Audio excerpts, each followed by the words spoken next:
Tänään on suur reede, kristlaskonna kõige tähtsam pühapäev.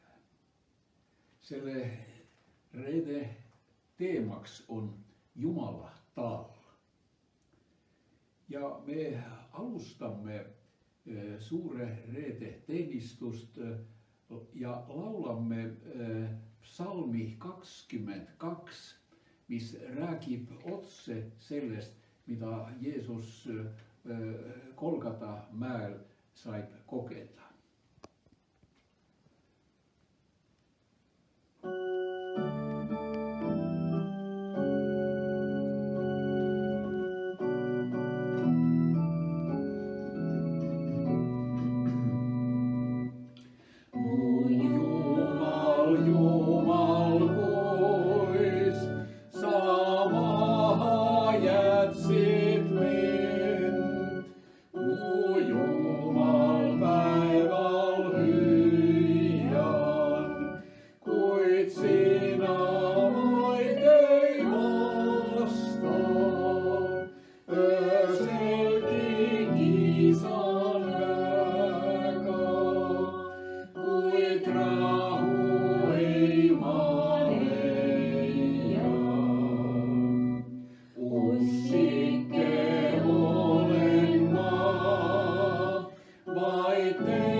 Miksä muu maha jätsit? Mä olen ussikke, mitten mees, inimeste teotatta ja halp rahva meelest. Kõik, kes mind näevad, irvittavat mu üle, nad ajavat suu ammuli, vanguttavat pead. Ta on kõik veerettänyt Issanta pealle, Issant päästku taa, kiskuku taa väliä hädäst, sest tal on ju temast hea meel. Ära ole minust kaugel, sest kitsikkus on ligi, sest abimeest ei ole. Mu sydän on nagu vaha, ta on sulanut mu sisikonnas. Mun neel on kuiv nagu pottitykk ja mu keel on kinni suulae kyljes. Surmapörmu surutsa minu. Sest koirat ympritsevat mind, tigetatte hulk kerleb mu ymber, nad purevat mu käsi ja jalkuut, ma võin lukeda kõik oma luid.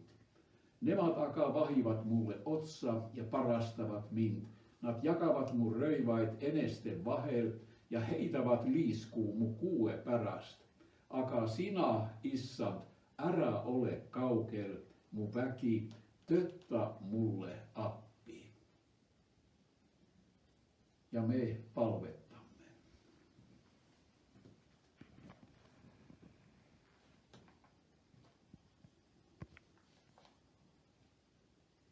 Püha Jumal, me kummardume täna vaimus sinu poja risti alla, mille sa oled püstitanud lepituseks enda ja meie vahele, et hukka mõista maailma patt ning avalikuks teha meie pääratu süü.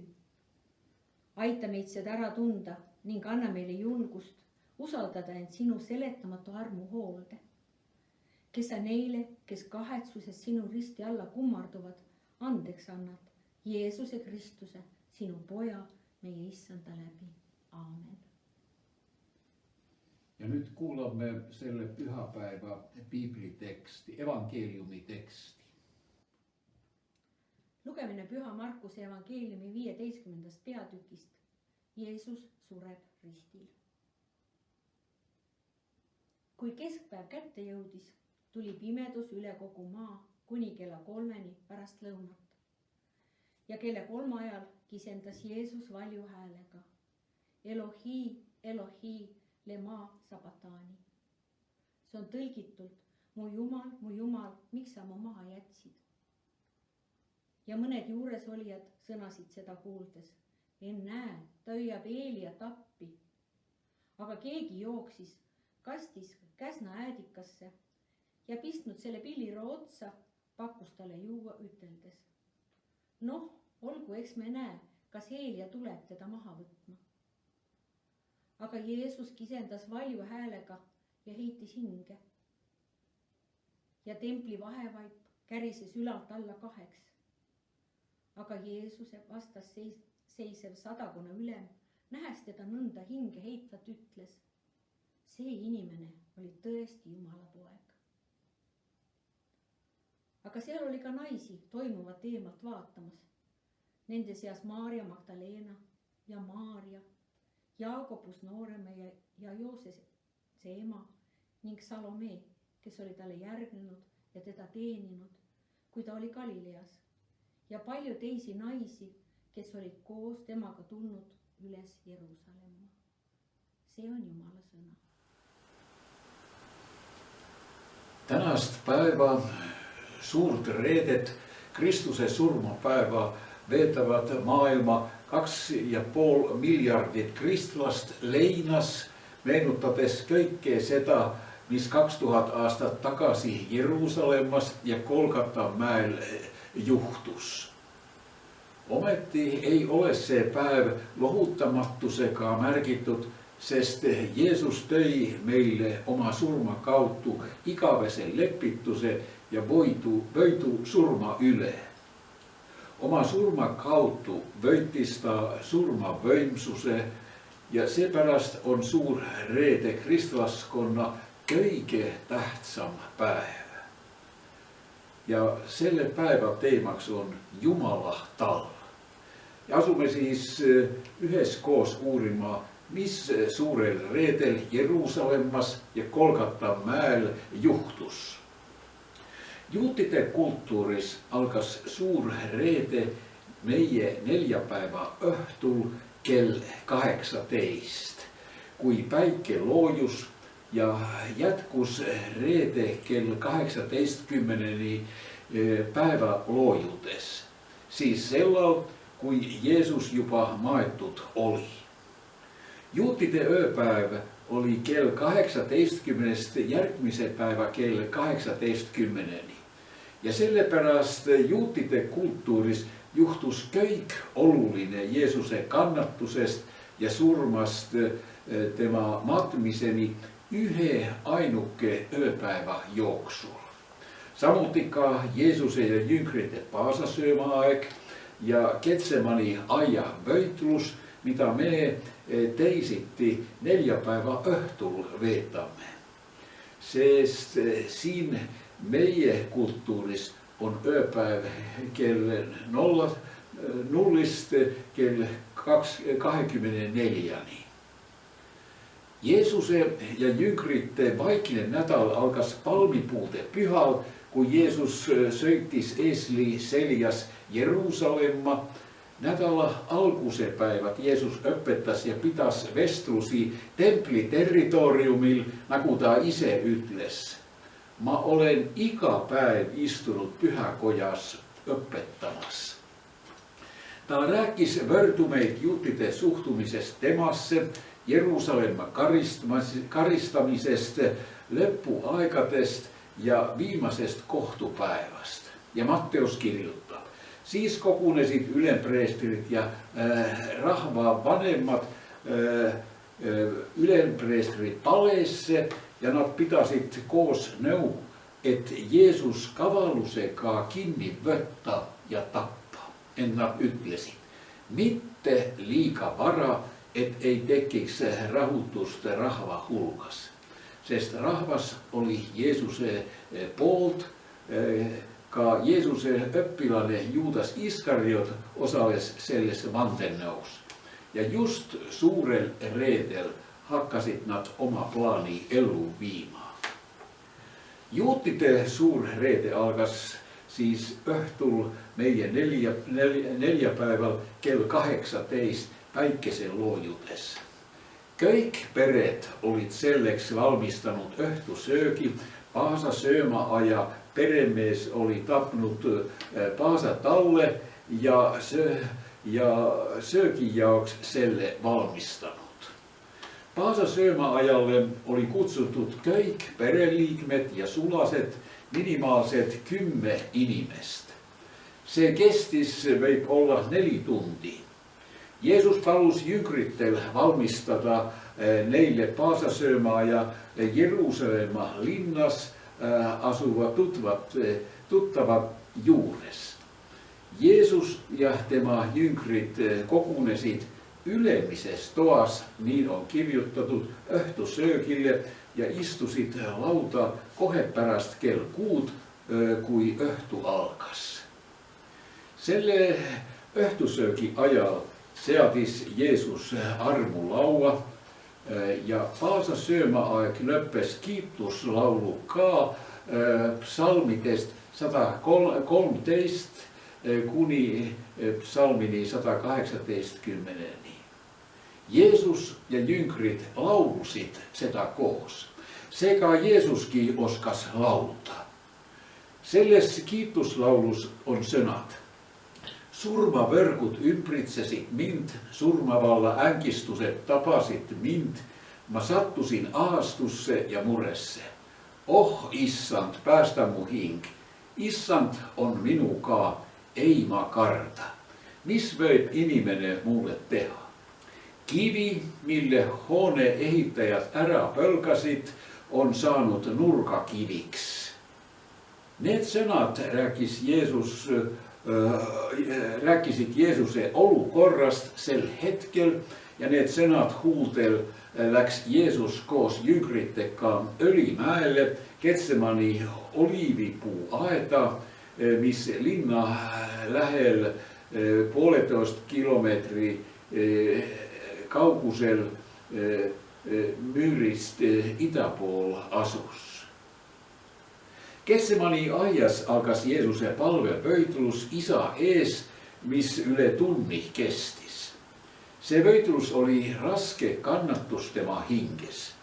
Kui Jeesuse avaliku tegevuse alguses kiusas saatan teda kõrbes, siis too esitas Jeesusele katsumusi ja kiusatusi, et Jeesus Jumala päästeplaani täitmisest välja jätta.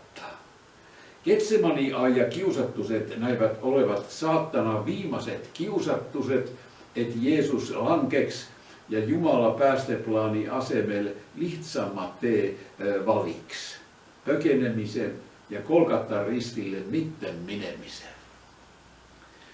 Kiri heebrealastele kirjutab sellest Jeesuse Getsemani palvepöidlusest niiviisi. Oma maise elupäevil tõi Jeesus valju, hüüdmise ja pisaratega oma palved ja alandlikud anumised Jumala ette. Evangeeliumid räägivad, et Jeesus hakkas Getsemani aias kurvastama ja hirmu tundma ja asus Jumala ees oma võitlusse valju, hüüdmise ja pisaratega.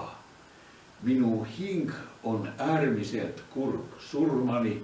Isa, kui sa tahad, siis võta see karikas minult ära. Ometti, ärku syntiku minu tahtmine, vaid sinu oma.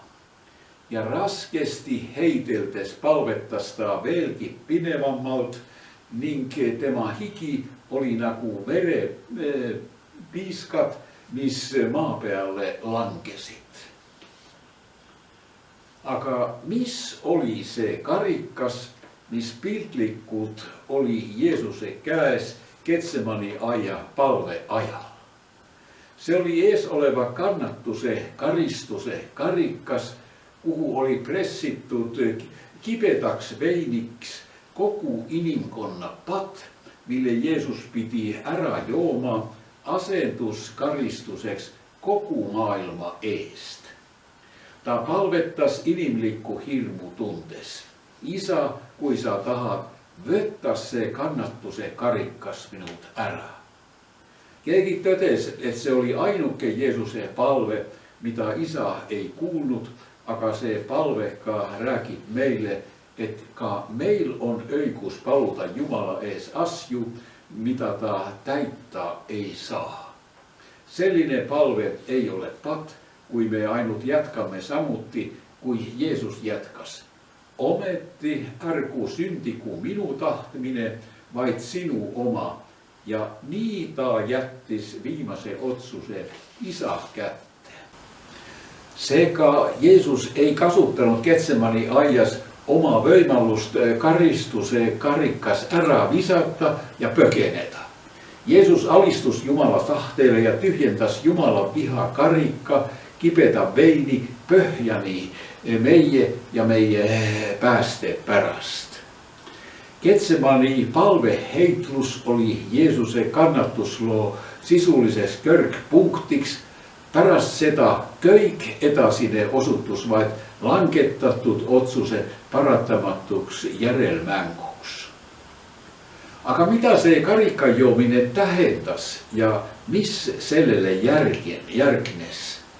Apostel Paulus kirjutab, et niiviisi meie pärast tegi Jumal pattuks selle, siis Jeesuse, kes pattu iial ei teinud. Jeesus mitte ei saanud pattuseks, vaid ta sai pattuks. Niiviisi tehti Jeesus oma puhtuse ja väärtuse vastandiks. Teda karistati meie pattude pärast, et meid enam vaja karistada ei oleks. Ja veel kirjutab Paulus samast asiast nii. Kristus on meid ristil neetusest lahti ostnud, kui ta ise sai neetuks meie eest, sest on kirjutatud, neetud on igaüks, kes puu küljes rippub. Kui Jeesus pärast keskööd Getsemani aiast välja minnes vangistati, oli võitlus läbi ja kõik juba selge. Tee viis möödapäästamatult ristile. See kulges esiteks läbi ülempreestri õue. Jeesus viidi sinna ülempreestri Kaifase juurde, kes alguses Jeesust üle kuulas ja kuhu natuke hiljem kell 6 hommikul koguti rahvavanemad Süneedriumi 72 liikmelise Iisraeli rahva ülimasse nõukogusse. See otsis valet tunnistust Jeesuse kohta ja mõistis ta hukka Jumala teotamise pärast. Kuigi Jumala poeg oli öelnud Jeesus oli öelnud olevat Jumala poeg ja nõukogu tõdes. Ta on surma ära teeninud. Aga kuna Süneedrium ei saanud Jeesust surma mõista, saadeti Jeesus kõrgeimasse kohtusse Rooma riigi maavalitseja Pontius Pilatuse juurde surmaotsuse jaoks. Läheme edasi. Ülempreestri hoovist viidi Jeesus maavalitseja kindlusse kohtukotta Rooma asehaldur Pontius Pilatuse juurde.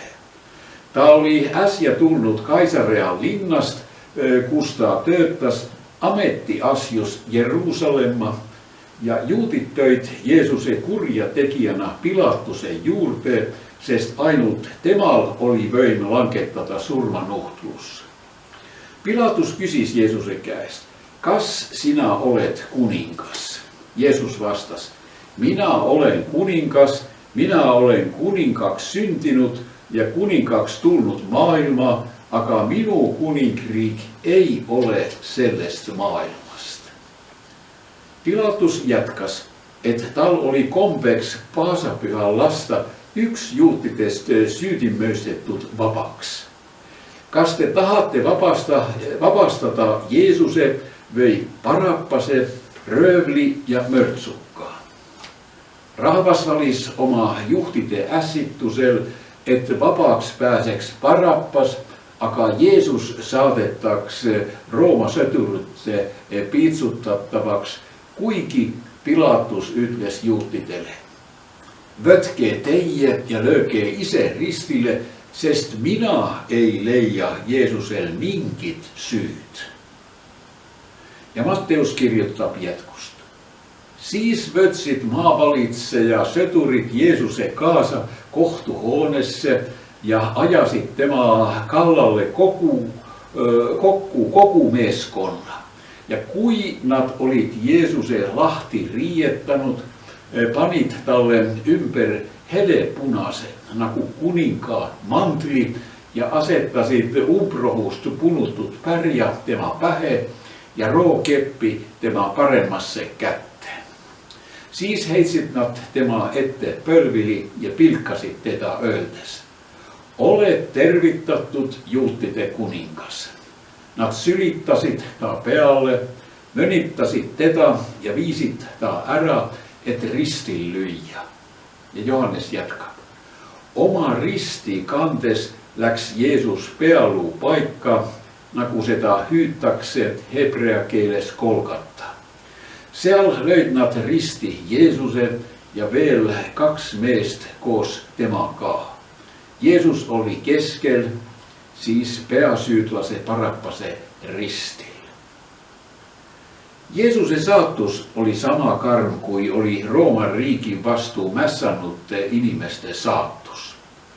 Syyttul inimesel peksti selk veriseks piitsakaa, kus oli 4 või 5 metalli või luutykkidest kaetud nahast rihma. Ta sai 40 hooppi.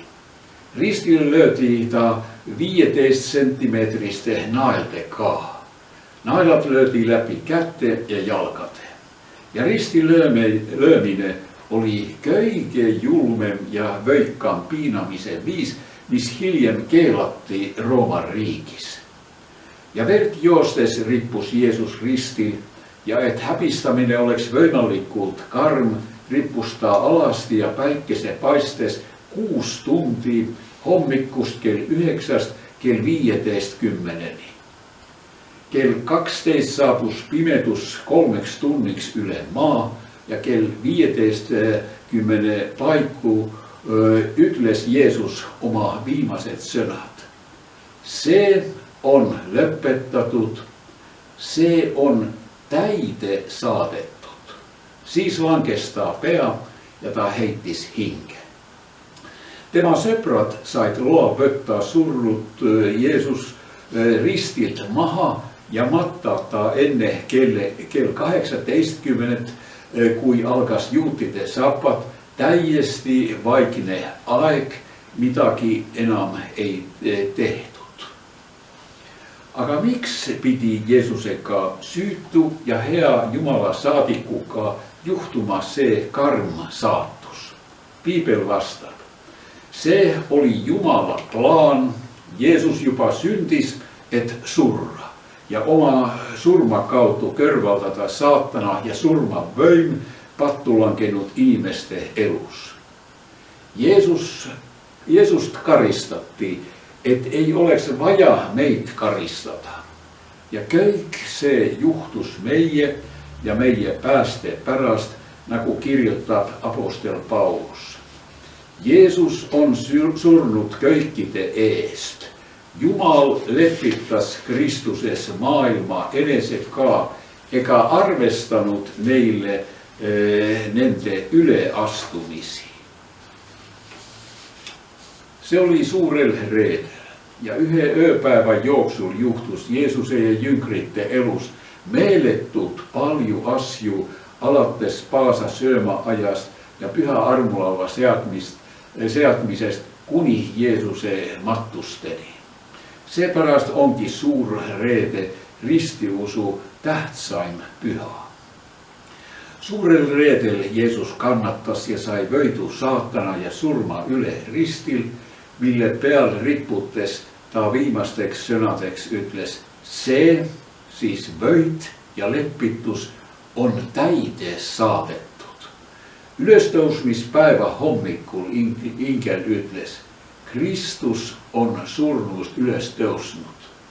Aga kohe kerkib küsimus, kas ülestõusmispüha ikkagi on tähtsam kui suur reede.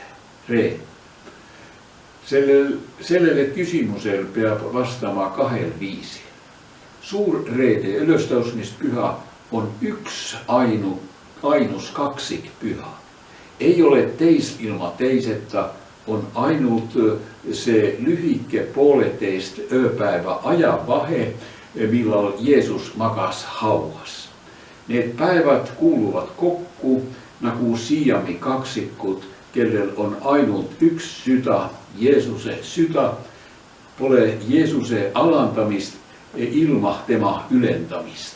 Ja selle kaksikpüha sees suurel reedel ja ülestõusmispühal on see oma roll. Aga sellest ülestõusmise rollist me räägime järgmisel pühapäeval.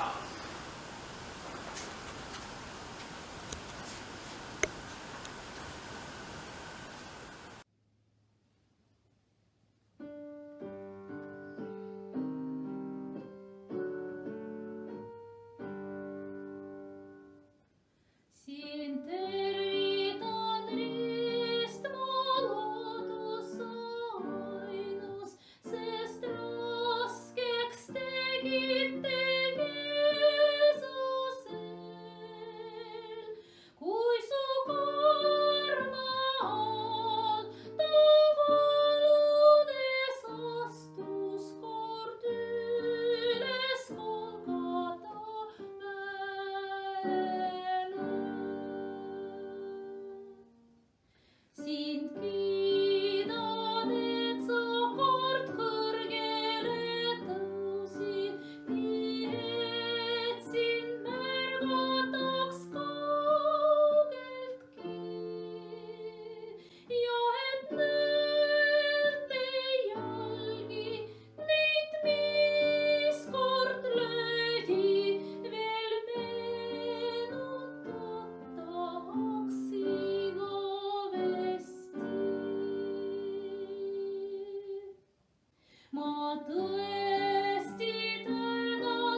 koos tunnistamme oma kristlikku usku, usutunnistuse sõnade järgi.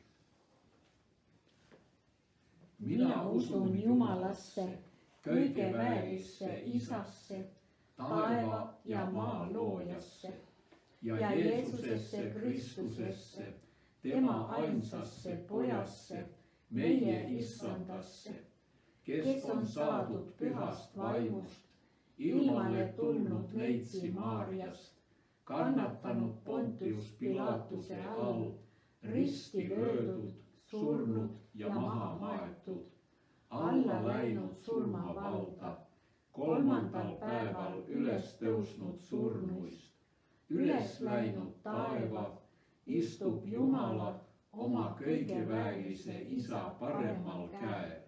Sealt tema tuleb kohut mõistma elavate ja surnute üle. Mina usun pühasse vaimusse, üht püha kristlikku kirikut, pühade osadust, pattude andeks andmist, ihu üles tõusmist ja igavest elu. Aamen.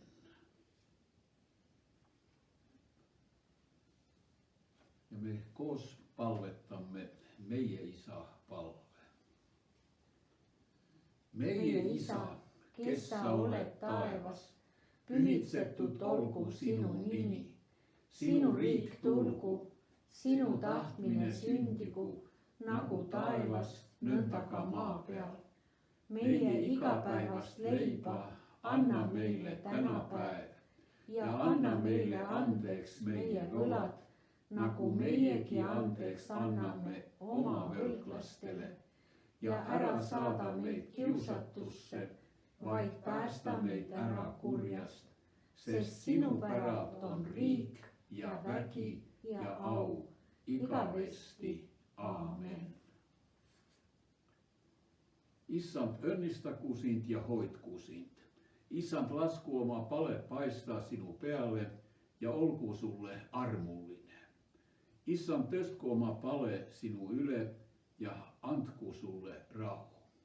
Isa ja Poja ja Püha Vaimu nimel. Aamen. Ja me laulamme veel lõpulauluks selle salmi, mis meid varem jäi laulamata ja armastuse armu lähte viimane salm.